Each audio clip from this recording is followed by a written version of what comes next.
मानतो की जे आज आपल्या एका सैनिकाच्या आईला जी मारहाण झाली, जे काही कृत्य झालं त्याच्यासाठी सर्व इथं आज पोहोचले, त्याच्याबद्दल मी मनपूर्वक माझ्या येवला तालुका सैनिक ग्रुपच्या वतीने सगळ्यांचे आभार मानतो। आणि मी नम्र आहे तुमच्या पुढे अशीच साथ तुम्ही सर्व सैनिकांनी ज्या ज्यावेळी सैनिकांवरती अन्याय होईल त्या त्यावेळी एकत्र येऊन लढा, सामोरे जा त्या प्रॉब्लेमवरती। फक्त एकच गोष्ट लक्षात ठेवा, आपण आज शेतकरी अन्नधान्य पिकवतो म्हणून आपण आज देशावरती लढतो, आणि आज आपण लढतो गोळ्या खातो म्हणून आज सगळे आज इथं सही सलामत आहे। या गोष्टीचा विचार करून फक्त एकच ध्येय ठेवा, अन्याय कोणावर झाला नाही पाहिजे आणि न्याय तर मिळाला पाहिजे, या दृष्टिकोनातून कार्य करा। ज्या ठिकाणी अशी जर गरज पडली दंड काढायची तर तिथे दंडाने मी हातपाय काढायलाही तयार राहील। आणि माझा येवला तालुका सैनिक ग्रुपची आज काय ताकद आहे ती तुम्हाला सगळ्यांना दिसली। त्याच पद्धतीनं ही ताकद निसती येवला तालुका सैनिक ग्रुपची नसून ऑल महाराष्ट्रातल्या सैनिकांची आहे।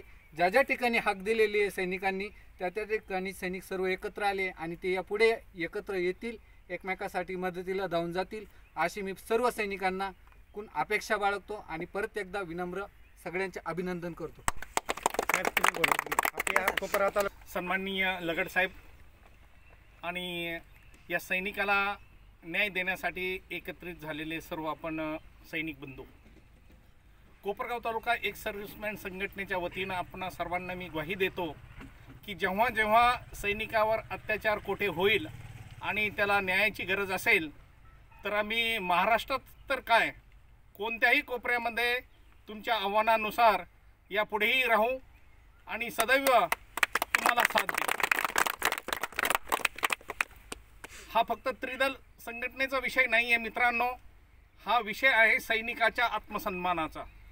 देशासाठी आपण फार मोठे योगदान देऊन आलेलो आहे आणि सामाजिक दृष्ट्या जेव्हा आपण सेवानिवृत्तीनंतर समाजामध्ये वावरत असतो तर त्याही वेळेस मी एवढंच सांगेन की आपण आत्मसन्मानानं जगा, दुसऱ्यांवरही अन्याय करू नका आणि स्वतःही अन्याय कुणाचा सहन करू नका।